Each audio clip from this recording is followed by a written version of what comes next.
అందరికీ నమస్కారం. ప్రజాస్వామ్యంలో ప్రతిపక్ష పార్టీ యొక్క ప్రధాన హక్కు ప్రభుత్వం యొక్క పనితీరు, రాష్ట్ర ప్రజల యొక్క సమస్యలు, ప్రభుత్వం యొక్క అవినీతి అక్రమాలను ప్రశ్నించడం, అదే ప్రజలకు చూపించడం. కానీ ఈరోజు ఆంధ్రప్రదేశ్ రాష్ట్ర సిచ్యువేషన్ చూస్తే ప్రతిపక్షం యొక్క స్వరాన్ని అణిచివేసే కుట్ర జరిగింది.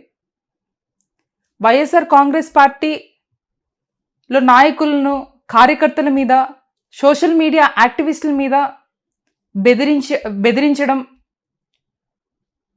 కేసులు పెట్టడం, అక్రమ అరెస్టులు జరిపించారు.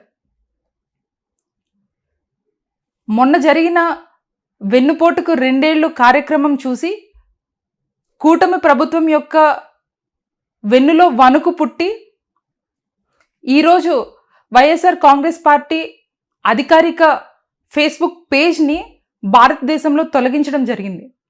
అంటే దీన్ని బట్టి రాష్ట్ర ప్రజలంతా అర్థం చేసుకోవాల్సింది ఏంటంటే, రాష్ట్రంలో ఏం జరిగినా కూడా ప్రజల వరకు చేరకూడదని చేసే ఈ కుట్ర రాష్ట్ర ప్రజలందరూ అర్థం చేసుకోవాలి. అదేవిధంగా ఇది వైఎస్ఆర్ కాంగ్రెస్ పార్టీ మీద జరిగే దాడి కాదు, భారతదేశంలో డెమోక్రసీకి మీద జరిగే దాడి, రైట్ టు స్పీచ్ మీద జరిగే దాడి, రైట్ టు ఎక్స్ప్రెస్ వ్యూస్ మీద జరిగే దాడిగా దీన్ని పరిగణించవచ్చు.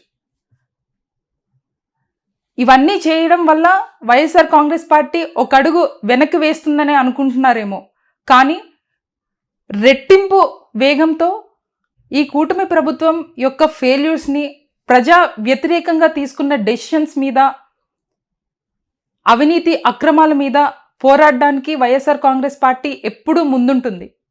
అదేవిధంగా జగన్మోహన్ రెడ్డి గారు, వైఎస్ఆర్ కాంగ్రెస్ పార్టీ ప్రజల తరపున ప్రశ్నించడానికి, ప్రజల గురించి నిలబడడానికి, ప్రజలతో పోరాడడానికి ఎప్పుడూ సిద్ధంగా ఉంటుందని తెలియజేస్తూ సెలవు తీసుకుంటున్నాం.